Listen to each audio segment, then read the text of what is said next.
Hi guys, my name is Kay and I'm the illustrated author. I'm a wannabe novelist and I'm hoping that with this channel I'll be able to help those of you who also want to be writers by letting you follow my journey, all of the ups and downs, rejection letters, which I will definitely get because every author does at some point.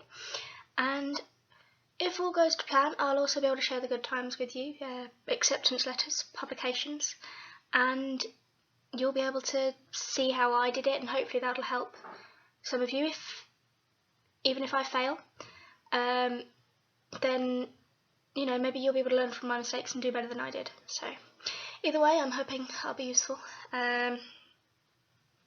So yeah, that's basically my plan for the channel. But at the moment, I'm still at university. I'm studying creative writing at Sheffield Hallam, and at the moment I'm doing a semester abroad at CMU in Pittsburgh, which is fantastic, and I cannot recommend doing a semester abroad enough. It's amazing. If you can do it anywhere, I mean, even if it is just the US, do it, because it's incredible. I mean, it's completely different. America and England are different in very small ways, but there are lots of little things that just add up to make it feel really, really strange. My favourite way to describe it is that it's a bit like being in a parallel universe. Everything's, to quote Mickey Smith from Doctor Who, everything's the same but a little bit different. So yeah, I'll be talking to you about that, about what it's like studying abroad, what it's like at university in general. Hopefully, when I go back, I'll be able to do an MA at Cambridge. That's my plan. Always wanted to be on the rowing team, so and if that goes well, maybe even talk you through a PhD in English, but we'll see how that one goes. Occasionally I will probably get bored. As you can tell by my hair, I'm not exactly conventional when it comes to my appearance. In fact, my name, illustrated author, comes from the fact that I do have a tattoo and would very much like to get more. I'm going to have to argue with my dad about that one though, I think. So there will occasionally be the odd video where I'm dyeing my hair another colour, or perhaps shopping hauls, which this one's going to be. This video will be in two parts. So I'm going to do what I brought with me to the States, what I packed, and what I bought when I got here. And I'm hoping to be able to show you three perspectives on that, because there are another two people here who came over from my university with me. I know that my roommate, Miriam, she wants to set up her own YouTube blog channel, so she should be happy to be a part of this, but I'm going to have to ask our other counterpart if he would like to join in at some point. But don't be alarmed if my hair colour changes partway through this video. I am planning on dyeing it tonight, and I might not be able to finish filming until tomorrow, but we'll see how that goes. So yeah, unfortunately, as this is quite a long intro, I have had to write it all down, so that's why I've been looking down quite a lot during this, but that won't be the case in future. So yeah, I hope you enjoy the video, and let me know what you think in the comment section below. Okay, so this is Miriam. She's my roommate and friend from back home at Sheffield Hallam, and we're just going to quickly go through what we packed, what we brought with us from England, and then we're going to show you a couple of the bits that we bought since we got here. So I don't know about you, but I pretty much basically just packed clothes and my makeup. Yeah, pretty much. I bought my straighteners, laptop, curlers, but basically just clothes and makeup. Yeah, is what I bought. Yeah, I bought my hair straighteners. I bought a couple of bits of jewellery, but not very much. I bought a lot of jewellery. Yeah, I just bought some stuff that Connor bought me recently, which is quite nice. I bought 2 pairs of shoes. I only bought the one pair of shoes that I was wearing. I've only got my docs with me at the moment. So I need to buy another pair of shoes, and I would like to buy some epic heels. Like my epic heels. Your epic heels have the American flag on them. I'd like some with the Union. Yeah, you'll probably see them in my vlog because they're over there now. So, yeah, I bought my docs with me, and then I bought my American flag booties. I bought one proper essential. This is Sean. He is my Thor bear. It's Thor. It is Sean. No, it's Thor. It's Sean. His name is Sean. He would like an elf dress. Ideally, that was his first choice in outfit, but unfortunately they weren't selling them when I got him, so he's having to wait for that one. But I have been reliably informed there is a Build-A-Bear workshop nearby, so we're going to go and get his passport stamped and buy him an elf dress. And probably an Anna dress as well, because I love Anna. Yeah. I bought my teddy bear as well with me. Should I get it? You can if you like. Oh, Spider-Man!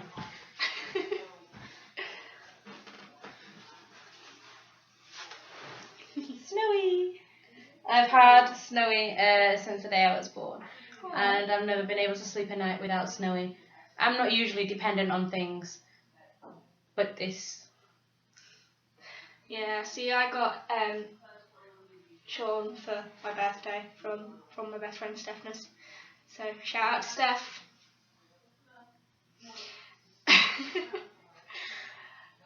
So shall we talk about what we bought when we got here? Yeah, I'm struggling to think. I mean, I bought my iPad and my laptop, which is what we're filming this on, because I've not got a decent camera. I bought my camera, my tablet, laptop. Oh, I forgot my. I couldn't get my camera in my suitcase. It's not the best videoing camera in the world anyway. It's very, very good for photos, but it's not the best for videoing. So, but I left that at home. I bought some hairspray, perfumes, basically the basics. Yeah. I didn't bring many books with me. I bought Dante's Inferno, which is one book that I bought. I bought Bridget Jones's Diary, mostly because I was using it for an essay that I had to do for back home.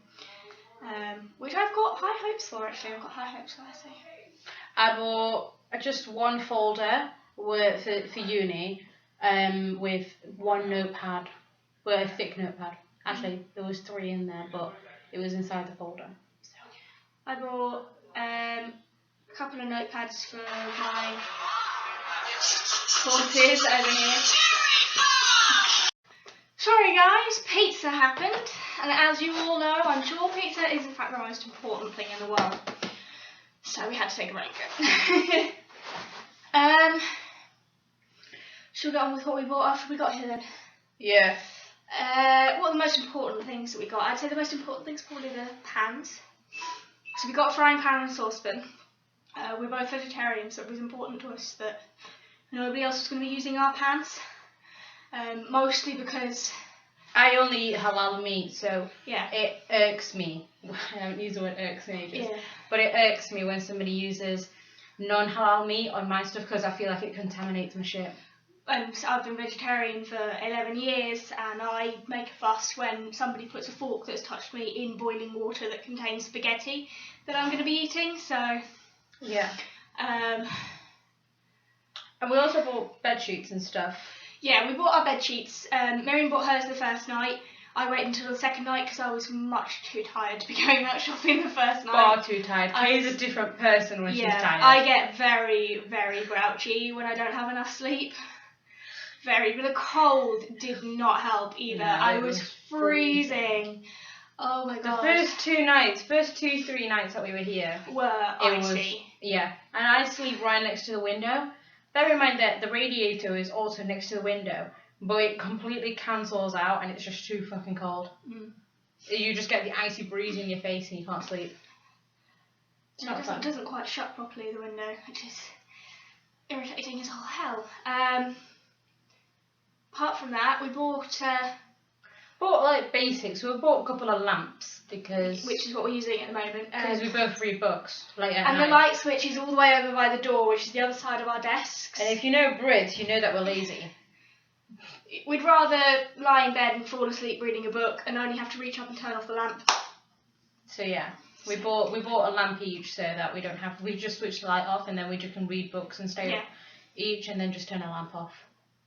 Yeah, better. And as long as they're angled away from the other person, it's not too bright. Well, at least it isn't for me. I don't know if mine, because mine's at a slightly different angle to yours. Yours is like higher, so it like gets more. Yeah, I try and angle it like directly downwards. But because it's like a higher, it's like obviously going to shine. Yeah, I think next time I'm going to get a lower wattage bulb because I don't think I need such a high wattage bulb in mine. That's true. Whereas mine is just sort of on that side of the room and it angles just to mine. It angles away from me, so it's not too bright. And usually it's angled inside of my makeup bag, so you get like a nice little pink glow over there. Yeah. That's fun. But yeah, apart from that, I mean, obviously we've been buying food.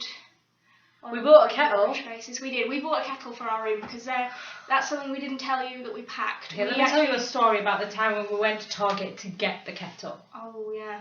So I went up to a woman and I was just like, "Where's your kettles?" And she was like, "The what? The kettles. You know, you put water in it and you boil it." And she was like, I don't know about those." So I started walking off, and then she called afterwards. She was like, "Maybe you should check in like the coffee section." So we went over, and they had a massive, complete aisle on coffee makers. Coffee machines, cafetières, and then they had this section about this wide. And okay, it was like a shelving unit up to about... They probably had like 3 kettles there. They had 4 shelves of kettles. But some of them were really shitty kettles. The top shelf was the only shelf with electric kettles. Yeah. And it had 2 different kinds. And the other 3 shelves all had little hob kettles, the whistling ones that you stuck on the hob, which we weren't into the idea of, because the whole point of us getting a kettle was we want it in our room. So, but we got it when it was, how much was it? Was it about $20? Yeah, but yeah. So it wasn't too bad. Yeah, it's better than using the communal one, because like everybody uses the communal one. Well, we say everybody uses the communal one. It barely gets used. At the moment, it gets used by the Brits, to be honest. To be honest, at the moment, it's getting used by Tommy from a few floors down, that's it. Yeah, it's getting used just by the Brits. But every now and again, someone uses it for their like noodles and stuff. But that's it. That's it. That's it. 9 times out of 10, if someone's cooking something in boiling water on the hob, they'll boil the water in the saucepan on the hob. So I've barely seen that kettle used, but it had like lime scale inside it, so we didn't want to. Yeah, I'm not making tea out of that. Was it just in case? Yeah, but we bought with us. Miriam bought a box of 240 Yorkshire tea bags. 50? Is it 40? 240. Oh, okay. I bought a box of 240 Yorkshire tea bags, so that's 480 already. And then I still had 66 tea bags left over from another box. And what else? We found out that they do in fact sell Twinings tea bags in Target and in Giant Eagle, which for some reason I keep calling American Eagle, and I don't know why. I keep like Giant Eagle. I think it's a Pittsburgh thing. Is it a Pittsburgh thing or is it a Pennsylvania thing? I don't know. I never really heard people going to Giant Eagle. I only heard Walmart and Target.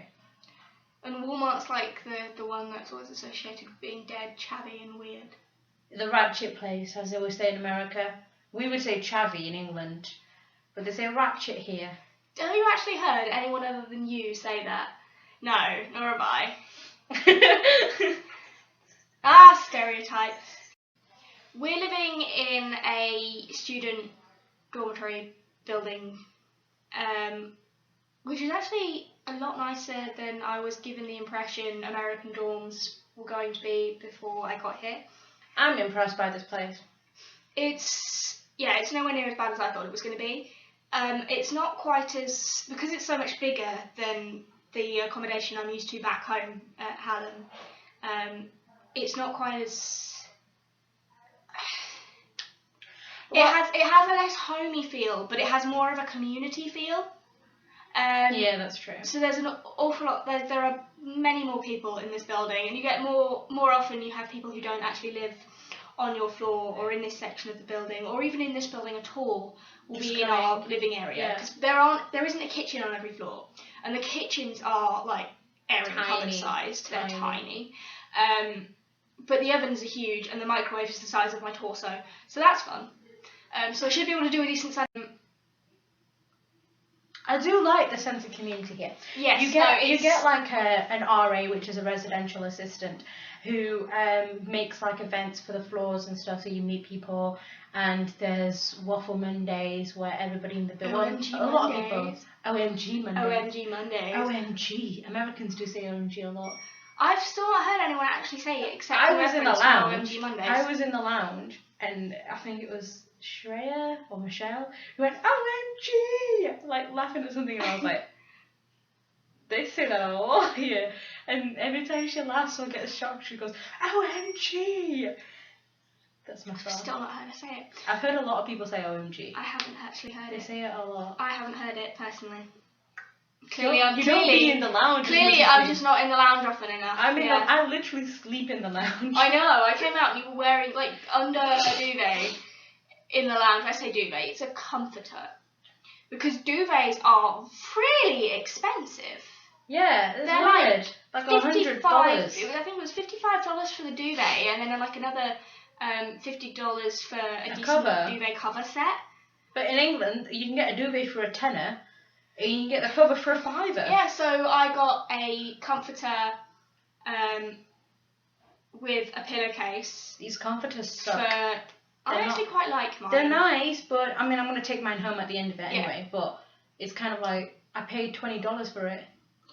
Well, it was $20 for the comforter and the pillowcase, and I actually think they're really nice, but that's probably because I'm not sleeping right next to the window. Yeah. I've got 2 extra blankets as well. Yeah. It's basically, You're fine over here, but I get the breeze.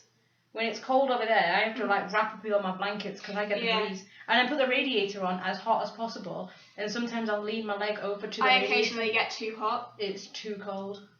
Yeah, but because I don't have the benefit of the breeze, I will occasionally get too But hot. even if I've turned down the heating for the last few days, and it's still been too hot in here, and I still sleep next to the radiator, so I'm either too hot or I'm too cold. Yeah, but yeah, comforters, they're like duvets, only the cover is built into it, so it's a thick quilted blanket basically. It's weird. And then I've got a normal blanket as well, because like the first couple of nights were much colder and I did need it. Yeah. And then I just bought a pillow and a fitted sheet separately.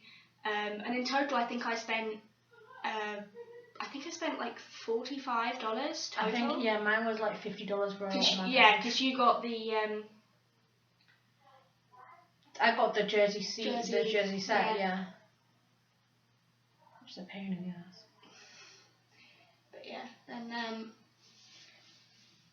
that's about it really, isn't it? Apart from like laundry stuff. The laundry system here is much better than the one I was used to in the courtyard back home. In my accommodation in Sheffield, the courtyard, we had to put money in a meter to use the machine, and there was one washing machine and one tumble dryer between 27 residents, which was hell, because everyone always wanted to do their washing at the weekends. Here, okay, there are a lot more residents, so the ratio of people to machines probably works out about the same, but you don't have to go outside to get to the machine like you did back in Sheffield. It's just downstairs, and the machines are all 100% free. You don't have to put money in a meter to use them. The only thing that you need is sort of like your detergents. Yeah, you've got to buy your own detergents, but you had to buy your own detergents and softeners back home anyway, so that wasn't a shock to me. I mean, this is a different thing. You're getting different perspectives here from me and Miriam, because she lived at home back in Sheffield with her mum. So this is all new to me. But I've spent the last 2.5 years living away from home, so I kind of have a bit of experience of the independent living. So the bit I'm finding difficult is the shared kitchen, because it's so small, because it's got different rules to the shared kitchen I'm used to back in Sheffield. So that's the only bit I'm finding difficult, is that the kitchen is so small. Because my first year at the courtyard, I was in a flat that had 9 people sharing the kitchen, because there are 4 kitchens in the building. And in flat B, there are 9 bedrooms and the 1 kitchen. But we had 2 ovens, 2 microwaves, a kettle, a little seating bar, and the sofa and the telly were all in the kitchen. And it was really big. The kitchen was twice the size of this bedroom. I'm used to having a big kitchen as well. No, the kitchen was twice the size of this bedroom. You can't get more than 2 people in this kitchen. And bearing in mind, there's a kitchen on every 2 floors. The floors are huge. There's about, what did they say, like 1,500 people living in this building? No, it was about 4. It was nearly 500, but it wasn't quite. I don't know where I got that figure from. Yeah, I have no idea where that figure came from. I think that's the rent, dear. In pounds as well, you converted it. Yeah, it is expensive, but the thing is, it's not much actually that expensive compared to the rent that I'd have been paying back home. We have to I am actually paying. Yes, I'd have had to pay all-in-one back home. Oh. But I actually have to pay less here, including the conversion rate charge to pay. It actually works out still slightly cheaper here than it would have done back home for me. Rent on student, you have no idea. Rent on student houses is insane because they can, and they jacked the prices up this year as well. But Last year, same rooms, nothing's changed. Not one single thing has changed in that accommodation. In fact, if I had to guess at anything that had changed, I'd say there's more mice in the building that I was living in Sheffield. So thanks a lot for that. Shout out to my landlord. You were useless. but we get a gym here. We do. We get a gym. There's a gym downstairs that's free as well. So I'm paying less. I've got access to a gym. I've got much larger laundry facilities. There are two. There's one at either end of the building. The building is a U shape, and in the tip of each end of the U, we've got a laundry service. So there's one on this end that's got, was it 10 washing machines, and then like 12 dryers, and then there's one on this end that's got 4. Is it 4? 4. And then I don't know how many dryers it's got. I don't Because I've not been down to that one yet, but we've been to the other one. But we get a 24-hour open gym, and they don't have a lot there. They don't have like a treadmill. It's tiny, but I'm paying less for more. Yeah. I get a better sense of community. I get a gym that's free for me to go in. There's a multi-purpose room as well, which looks a little bit like a dance studio. So that sounds like fun to me. They also have music rooms downstairs, like soundproof piano rooms. Which is, again, amazing. They have a massive lounge downstairs with a TV. There is a brilliant lounge downstairs, and it's got vending machines, and there's a pool table as well. So like I say, I'm paying less, I'm getting more, and fewer rodents.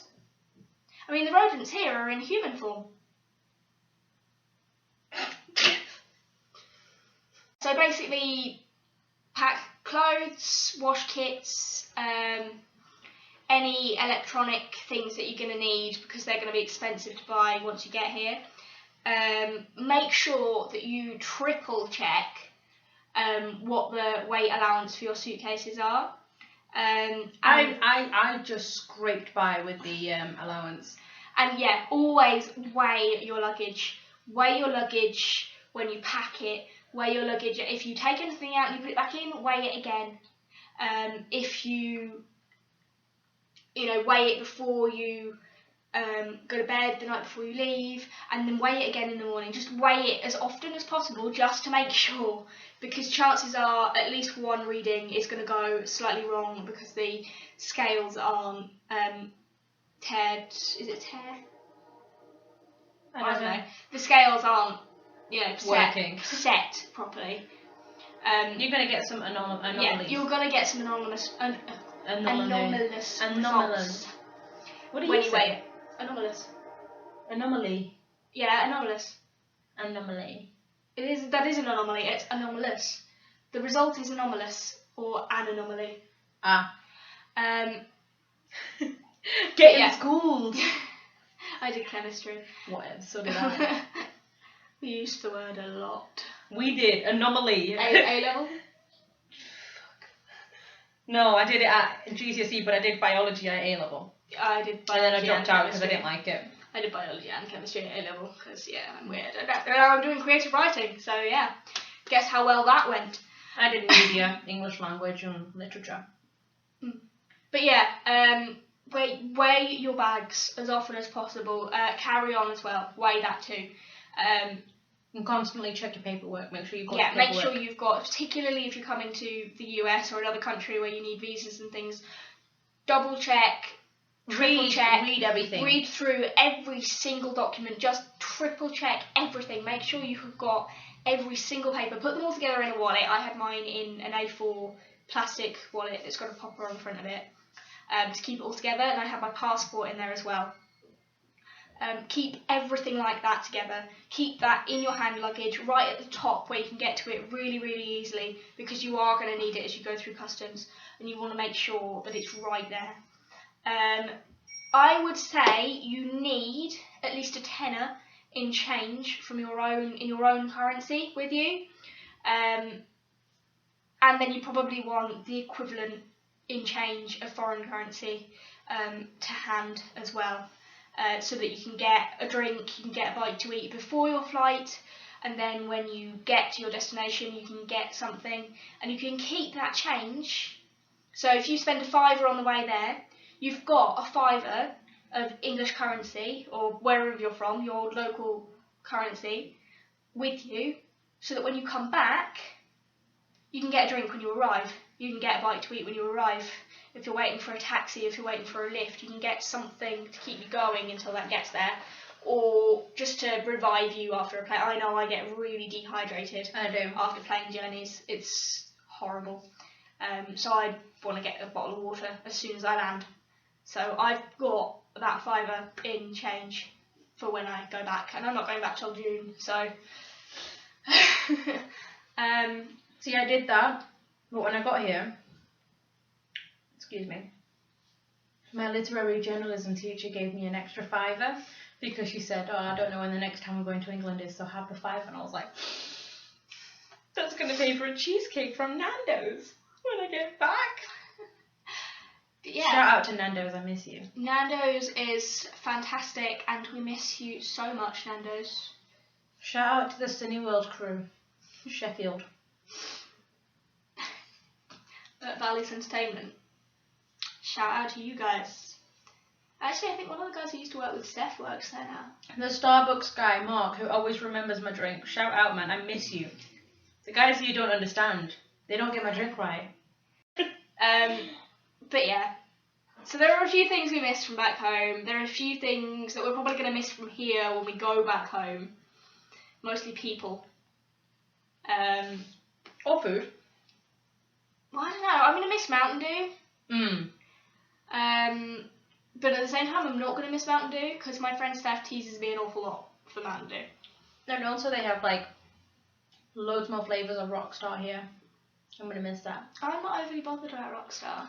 I like it, but I'm not overly bothered about it. It's better than Monster. I prefer Monster. Ooh. Monster's one of my favourite energy drinks. It gives me anxiety attacks. It's got that much crap in it.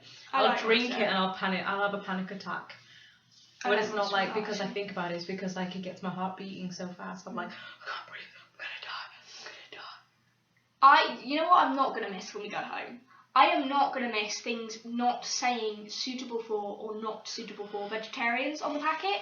Even cheese. Most traditional cheeses are made with calf rennet from a calf's stomach. And cheese simply says rennet or cheese culture on it. Now, I don't know if cheese culture means the artificial stuff, or if it's just another word, a pseudonym for calf rennet. And I don't know if when it just says rennet, it means calf rennet, or if it also means artificial rennet. How do I know if this cheese is vegetarian or not if it doesn't say suitable or unsuitable for vegetarians on the packet? I can't eat cheese. One thing I'm not going to miss is, you know, when you look at the labels on the food here, and they don't give you like that much information, like the nutrition facts. Basically, it only the lists about half the basics. ingredients on some things. Like we not, got a not can, everything. Like some things do list all of the ingredients, but there was a can of Pepsi, and it had like half two, of the yeah, it had like ingredients. 2 or 3 ingredients. And I'm like, yeah, And of course. we know that this contains more ingredients because we've seen the ingredients list on the cans back home. And it's absurd that they don't have all of the ingredients on everything. But yeah. So there are a few things that we are not going to miss when we go home. But then again, there are a couple of things that we probably are, and like I say, it is mostly people, as far as I'm concerned anyway. I'm going to miss the people. I mean, I like it here. I like I it do. here quite a lot. And I like the way the university works. And there are already quite a few things that I wish Hallam did, the way that CMU does them. I agree. Homework, for example, they're much stricter on it here, and there's more of it. Which, okay, I know that sounds like a really weird thing to want back at my home university, but I want to do an MA at Cambridge. And I want to do a PhD in English. So, to be honest, having a bigger workload, that can only be a good thing for me. It can only be better preparation for when I eventually do what I want to do. So I'm not going to complain about having a heavier workload, and I would like there to be a heavier workload back home. I am so normal. Yeah. But yeah, I think we've just about covered everything. I think so. Yeah. Yeah. So You'll probably see me on my blog, Deadpool though. That's the blog's name. I'll link it. try and link it in the thing. But yeah, you'll hear more. You'll see more of us. Okay, so that's probably one of the strangest things I've ever done, but I hope you enjoyed the video anyway, and I hope that you come back to watch more of them. As I said earlier, please let me know what you thought in the comment section below. I would love feedback, as well, I want to get better at it, really. So yeah, please let me know what you think, and I hope to see you again soon. Bye guys.